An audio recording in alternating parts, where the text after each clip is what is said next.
Cuando empecé a enseñar literatura universal, que no hace lamentablemente demasiado tiempo, solo podíamos enseñar cosas que tuvieran que ver o ayudaran al entendimiento de la literatura española. La literatura escrita en español, porque cuando el Estado dice literatura española, lamentablemente piensa solo en la escrita en la península y en las Canarias, en lo que ahora es España, y no en la literatura escrita en español.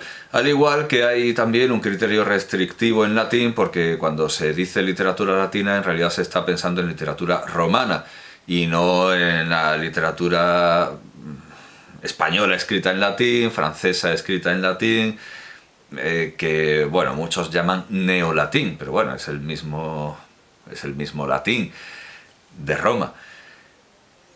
Eso ya ha pasado y ahora lo que se nos pide es todo lo contrario. Lo que se nos pide es abrir las puertas de un canon que hasta ahora nos suplicaban estar ahí sujetando para que no entrara nadie que no tuviera que ver con la literatura española.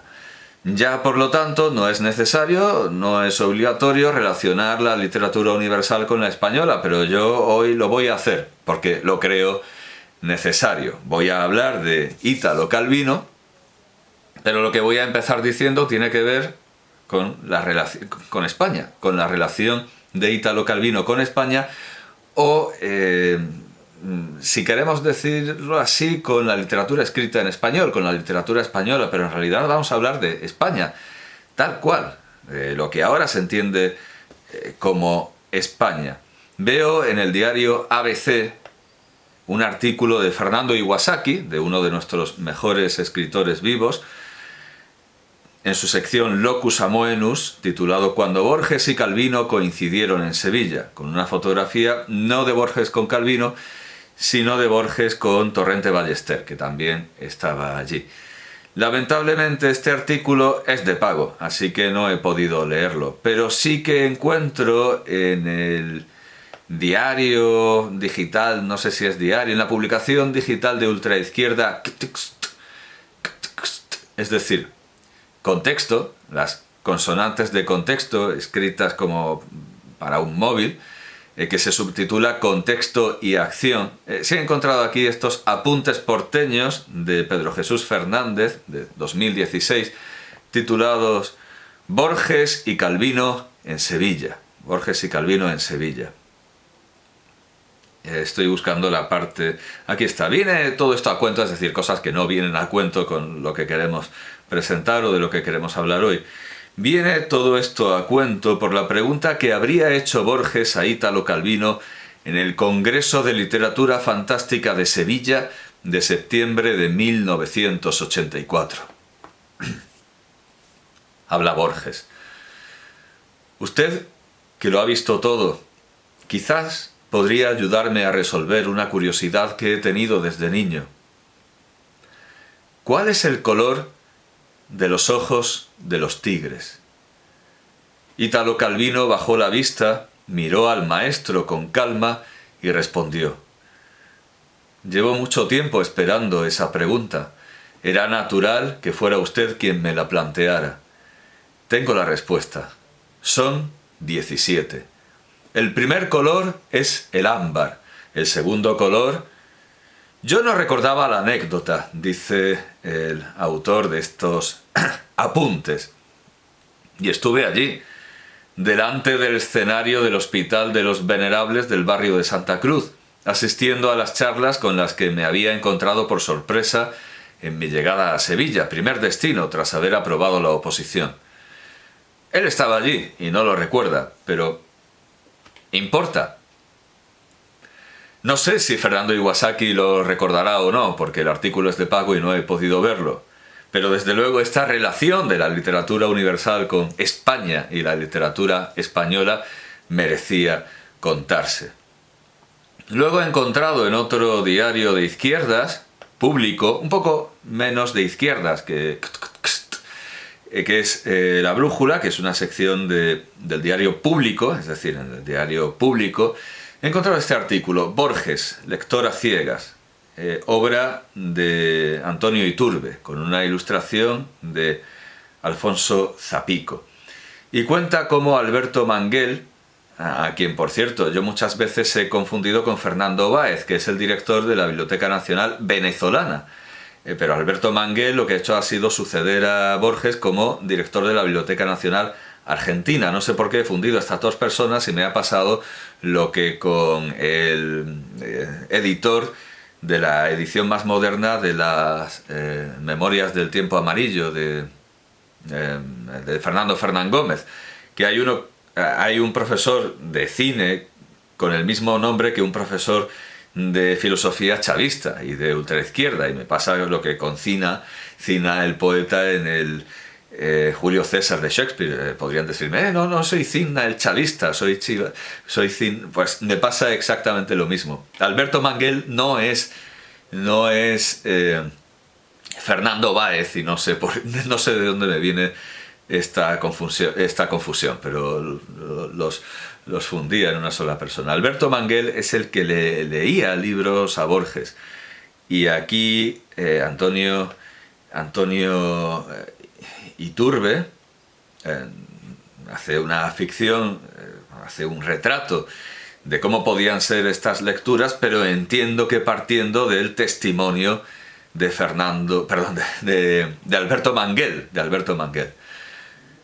Cuando el maestro le tiende el libro y se sienta en el sofá, él se sienta en el de enfrente. Ya sabe por otras tardes que le agrada que lea pausado, con parada precisa en los signos de puntuación, pero sin dramatizar en exceso la lectura. Alberto procede a iniciar la lectura de Las ciudades invisibles de Ítalo Calvino, y de reojo observa al maestro. Va asintiendo con la cabeza. Sigue la lectura como si asistiera a un concierto, marcando el compás con la cabeza. Por esa pequeña distracción, Alberto se salta sin querer una línea, y enseguida rebulle Borges y ha de rectificar inmediatamente. Es como el ciego del Lazarillo de Tormes, imposible de engañar con el reparto de uvas, aunque no las vea, porque en realidad se sabe esas líneas de Calvino y de Henry James, Kipling, Joyce, Shakespeare o Milton, prácticamente de memoria, pero desea leerlas, aunque sea sonoramente una vez más. Hay muy poco, que yo sepa, no hay nada en la obra de Borges sobre Calvino. Pensaba que había prologado alguno de sus libros para alguna de sus bibliotecas que tenían como objeto dar una imagen de la literatura fantástica.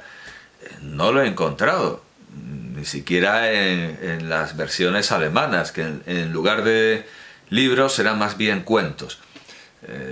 Esa biblioteca de Babel sacada de Franco Maria Ricci, pero que en Alemania fue más bien una colección de cuentos fantásticos. En el libro de conversaciones de Bioy Casares, Calvino no aparece ni una sola vez, y sin embargo es evidente que Borges leía o le leían a Calvino, y es más que evidente que Calvino leía a Borges. He visto alguna anécdota en la que en Sevilla está Calvino y le tienen que indicar a Borges que está Calvino, y entonces Borges dice: sí, lo he reconocido por su silencio. Hay una clarísima relación silente entre Borges y Calvino, que no necesita, o parece ser que no ha necesitado, expresarse demasiado en las páginas de Borges, pero por el testimonio, entendemos, de Alberto Manguel, sabemos que Borges era un fiel lector de Calvino. Y desde luego resulta, ya lo digo, más que evidente que Calvino era un fiel lector de Borges. Tengo aquí precisamente Las ciudades invisibles, que es este libro que en esta evocación de las lecturas a Borges aparece. Es, creo, el libro que más fácil resulta conseguir en España, de Calvino. Pertenece a esta biblioteca El Mundo, de las 100 joyas del milenio. Está sellada con su año, 1972, y hay una presentación de Daniel Mújica que nos dice verdaderamente los datos esenciales de Ítalo Calvino en un párrafo. Ítalo Calvino, nacido en Santiago de Cuba en 1923, fallecido en Siena en 1985, hijo de botánicos, militante del Partido Comunista, viajero impenitente, es el escritor italiano de la imaginación. Cosecha mundos increíbles, signos y sencillez. Declara: solo después de haber conocido la superficie de las cosas se puede uno animar a buscar lo que hay debajo. Pero la superficie de las cosas es inagotable. Así, sigue Daniel Múgica, que toda su obra es una persecución de señales que revelen el corazón de la materia y lo subterráneo del espíritu.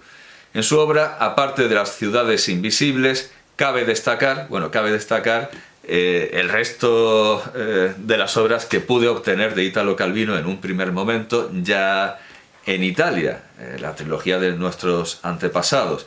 Cabe destacar, dice, el Barón Rampante,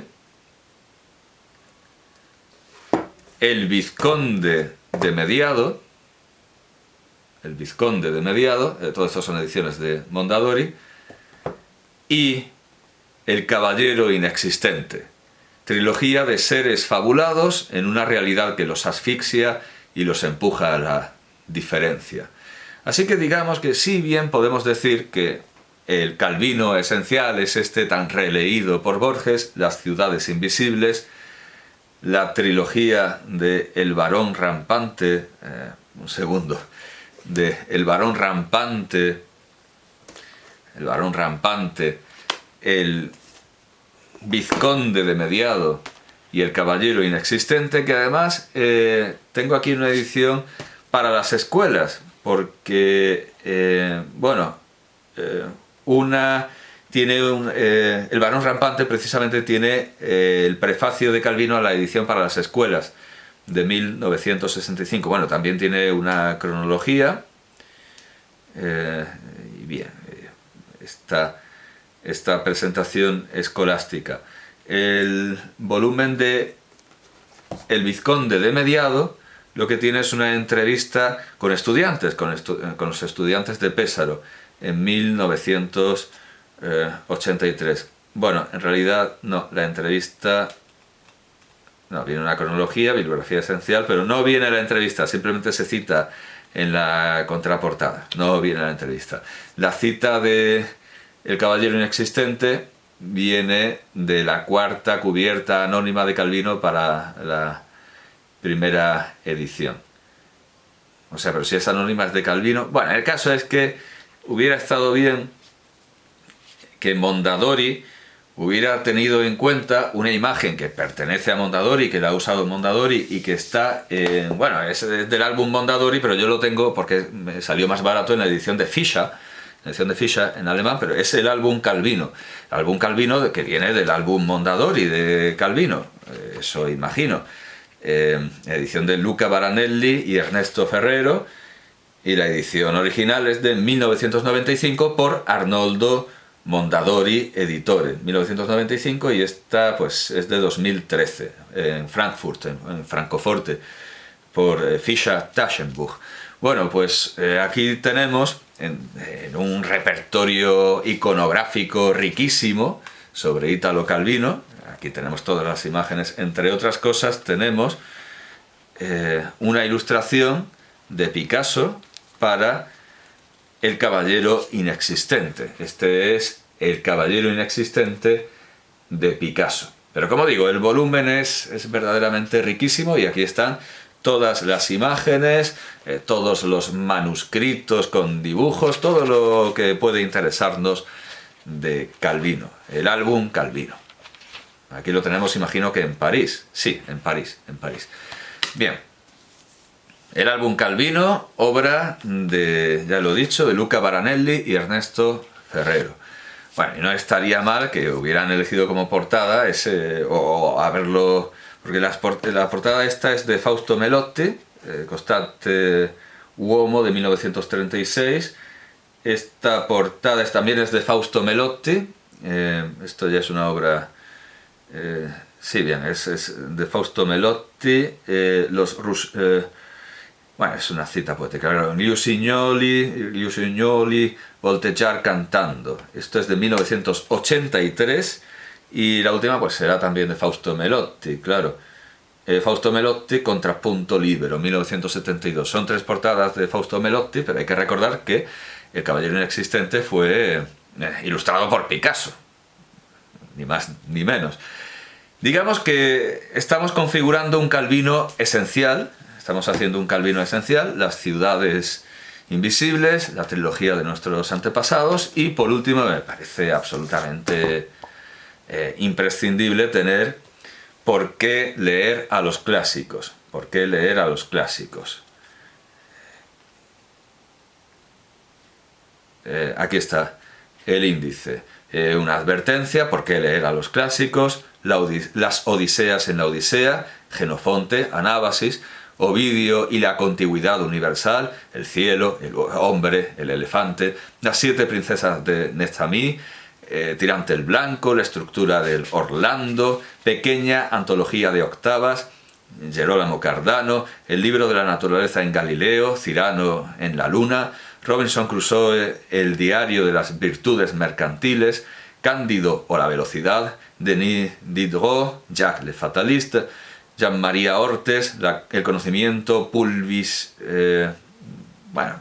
pulverizado, en Stendhal, guía a la cartuja, a la chartreuse, al uso de los nuevos lectores, La ciudad novela en Balzac, Charles Dickens, nuestro común amigo, our mutual friend, Gustave Flaubert, 3 contes, 3 cuentos, Lev Tolstoy, 2 húsares, Mark Twain, el hombre que corrompió a Hadley Burke, Henry James, Daisy Miller, Robert Louis Stevenson, El pabellón sobre las dunas, Los capitanes de Conrad, Pasternak y la revolución, El mundo en una alcachofa, Carlo Emilio Gadda, Il pasticciaccio, Eugenio Montale, Forse un mattino andando, El escollo de Montale, Hemingway, dedicados a ensayos a Montale, Hemingway y nosotros, Francis Ponge, Jorge Luis Borges, evidentemente, aunque Borges no hace explícita su lectura de Calvino, evidentemente Calvino sí hace explícita su lectura de Borges.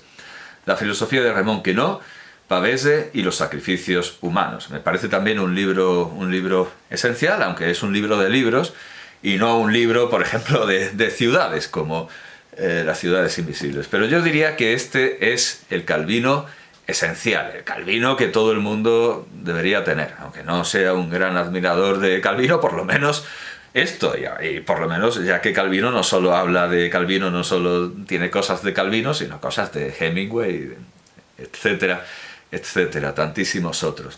En cuanto a la iconografía de Calvino, está toda aquí en el álbum Calvino. Y ahora convendría hablar de la filmografía de Calvino. Por supuesto, en esa filmografía la esencial es el cuento que sirve, bueno, ahora lo veremos, pero es un fragmento, es un segmento de Boccaccio 70, digamos su filmografía fundamental. Encontramos en IMDb, de Internet Movie Database, encontramos un artículo dedicado, una entrada dedicada a Calvino, 1923-1985, encontramos algunas fotografías, carteles de sus películas y 24 películas en las que aparece como escritor, aunque en algunas lo que está es simplemente su idea, que muy libremente tratada. Por supuesto que aparece como él mismo en 5 programas que son, vamos a ver, bueno, y también como material de archivo. Vamos a ver todo lo que hay aquí. Como material de archivo, es decir, filmaciones que no eran para esa película o esa producción, pero se aprovechan para esa película, aparece en 2002 en Federico Fellini, Soy un mentiroso, un segundo que entre, bueno, parece ser que Damien Pettigrew, es que lo estaba viendo en francés, no, el original es en inglés, de Damien Pettigrew, Federico Fellini, he nacido mentiroso. Creo que en francés se tradujo como Je suis un grand menteur, soy un gran mentiroso. Bien, pues ahí aparece Calvino hablando de Fellini. Pero no para la película, evidentemente, sino sacado de otras producciones. Luego tenemos a Calvino en L'isola di Calvino, de 2005, un documental sobre Calvino, y Dan la Po di Italo Calvino, en la piel de Italo Calvino, que es otro documental de 2012. Sí que aparece para una producción, sí que aparece explícitamente para una producción, en la que sí sale, sabiendo que sale, en Giorni di Furore, de 1964. Y ahí es el narrador de Giorni di Furore, que si yo aumento el cartel, se nos dice Giorni di Furore. El Duce aparece con estas citas, esta película. Se ve una bandera blanca desarrapada y ensangrentada, y se presenta el documental Giorni di Furore, con comentario de Italo Calvino y Paolo Spriano, con la dirección de Isacco Nahum, Giovanni Cannavero y Alfieri Cannavero y Gianni Dolino, que es el distribuidor. O sea, perdón, los directores son Isacco Nahum, Giovanni Cannavero y Alfieri Cannavero.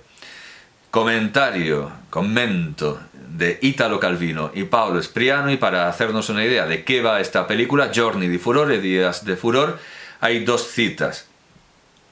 Una: el Duce entrará en la historia como el último descendiente de los antiguos romanos. Tras su poderosa figura, un pueblo de gitanos acabará podrido. La cita es de Adolf Hitler. Y luego hay una cita de Mussolini. Yo en 20 años la raza no la podía cambiar. Se excusa ahí Mussolini. Yo en 20 años la raza no la podía cambiar. Bien, pues este documental tiene el comentario de Italo Calvino, Giorni di Furore, de los Cannavero y de Dolino. Luego viene... no, un segundo. Estoy viendo su filmografía como escritor, pero... Ah, sí, bueno, sí, como él mismo, eso es, en documentales. Vale. Entonces, después, América, Paese di Dio. América, País de Dios, de 1966. Bueno, la serie Las Itálicas, donde hay un capítulo dedicado a sus cosmicómicas. Italo Calvino o La cosmología de las transparencias, de 1973. Luego ha salido en el programa francés de cultura tan conocido Apóstrofes, 1981, y Bookmark, en 1985. Y ahora las películas a las que se debe su guión o la idea. La primera, Rufufú, que viene de su cuento Furto en una pasticcería, que por cierto también podría considerarse un precedente de Granujas de medio pelo de Woody Allen, pero casi mejor que no, porque esa película fue desastrosa. Pero no se le reconoce en los títulos de crédito ese mérito, que Rufufú viene de su cuento Furto en una pasticcería, robo en una pastelería. Después, La città di Pavese, un documental de 1960, y por supuesto el fragmento Renzo e Luciana de Boccaccio 70, que pertenece a una época en la que Calvino no era borgesiano, sino que era más bien realista o neorrealista, y bueno, pretendía imitar el habla de la calle, que es algo que se comenta en un documental que no ha aparecido citado aquí, que es importantísimo y que voy a enlazar. Es el documental Italo Calvino, un uomo invisible, un hombre invisible. Evidentemente están acordándose de las ciudades invisibles. Es un documental de 1974 de la radio suiza italiana, Está en la página de rsi.ch, Radio de la Suiza Italiana, Confederatio Helvetica, y es una entrevista a Calvino en París, donde él está alejado de todo el mundo. Él escribe en italiano, su mujer habla en francés y la criada habla en español. Cada cual tiene su esfera, su ciudad, y tiene lo que él llama una biblioteca ideal, porque nunca llega a tenerla completa, está entre Italia y Francia, y nunca tiene los libros a mano que le gustaría tener, así que vive en una biblioteca ideal donde a veces no tiene el libro, sino la idea del libro, la idea de lo que debería ser una biblioteca completa y perfecta. Pero bueno, por lo menos tiene vista, a diferencia de Borges, y esa biblioteca la puede ver en la realidad, no es tan ideal como la biblioteca de Borges, que es una biblioteca ya sonora. En este documental vemos a un Calvino que efectivamente no conoce en absoluto París, y el entrevistador lo lleva a ver París. Y Calvino ve cosas que nunca había visto, ve unas obras, unas modificaciones, una destrucción del París antiguo que él no tenía constancia de que eso estuviera pasando. Tampoco defiende ese París viejo porque sea viejo, dice que hay que hacer cosas nuevas, pero que en suma él permanece completamente ajeno a la ciudad de París. Y es un documental, desde luego, muy importante, en el que un hombre tan retraído, tan poco hablador, tan famoso por sus silencios, hasta el punto de que Borges, sin verlo, podía reconocerlo porque callaba. Sí, lo reconozco por su silencio. Es un documental muy importante, ya lo digo. Italo Calvino, un uomo invisibile, un hombre invisible, de la serie Encuentros, hechos y personajes de nuestro tiempo, y se emitió el 8 de diciembre de 1974 en la Suiza italiana. Bien, esto ha venido al caso porque ahí le preguntan. Bueno, ahí él dice que él no necesita el contacto con el mundo porque lo que escribe no tiene que ver con el mundo. Y le dicen, bueno, pero antes sí, y de ese antes es de donde sale el segmento que Monicelli convierte en Renzo e Luciana. Segmento, por cierto, que no se distribuyó y no fue al Festival de Cannes porque no sé, le vieron poca garra. Es que el siguiente es de Fellini, son Las tentaciones del doctor Antonio, que es un portento, y sea como sea el de Sica, pues sale Sofía Loren en ropa interior, con transparencias, o sea, que fuera lo que fuera, sí que tenía mordiente. Y luego, bueno, Visconti, y al pobre Monicelli lo marginaron, y entonces ni Fellini, ni Monicelli, ni De Sica, ni Fellini, ni De Sica, ni Visconti fueron a Cannes porque estaban enfadados porque hubieran cortado el fragmento de Monicelli, basado ni más ni menos que en Italo Calvino, pero consideraron que no era comercial. Es una película neorrealista que podría estar filmada perfectamente por Azcona, por Ferreri, por Berlanga. Es muy en ese estilo, rápido, y sí, tiene mucho en común con ese neorrealismo. Pero la literatura que hace luego Italo Calvino muy poco tiene que ver con el neorrealismo, y tiene muchísimo que ver con Borges. En las primeras colecciones también, uno de sus más famosos cuentos, La hormiga, puede tener que ver también bastante con Camus, con ese humanismo de Camus. Pero terminemos con la filmografía. Hemos dicho que Boccaccio 70 es la producción cinematográfica más conocida relacionada con Calvino. Luego Ticoio, El suo pesce cane, que es una adaptación, vamos a ver si aquí es una película de Folco Quilici, pero es una adaptación de la novela de Clement Richard, y desde luego en italiano suena bien, Ticoio y El suo pesce cane, pero la portada en inglés, Tico and the Shark, Tico y el tiburón, desde luego parece muy poco calvinista en el buen sentido, ¿verdad? Como marxista en el buen sentido sería en el de los hermanos Marx. Luego en L'amore difficile es suyo el segmento La avventura di un soldato. La aventura de un soldado, dirigida por Nino Manfredi. Bueno, también es una película excelentísima y un director portentoso, pero es cierto que no lo tengo. No tengo L'amore difficile.